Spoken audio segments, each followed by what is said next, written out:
আগের ভিডিওতে তোমাদের তো দেখিয়েইছিলাম ধাবা স্টাইলে একদম কষা কষা করে বরের পছন্দ মতো চিকেন কষা বাড়িতে বানিয়ে নিয়েছিলাম।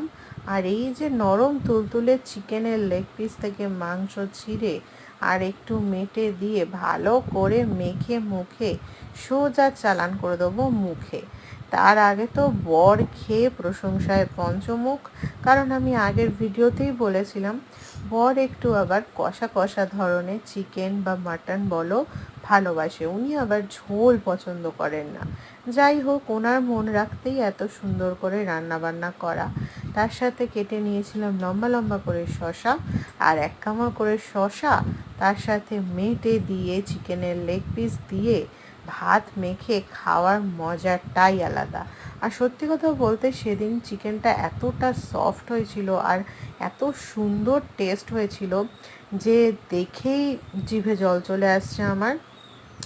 আর কিছু বলার নেই। আর এই যে চিকেনের এই রকম কচকচি যেটাকে আমরা বলি, কে কে খেতে ভালোবাসো অবশ্যই কমেন্ট করে জানিও। এটা চিবিয়ে খেতে কিন্তু জাস্ট দারুণ লাগে। তোমরা কারা কারা ভালোবাসো এইভাবে খেতে অবশ্যই কমেন্ট করে জানিও।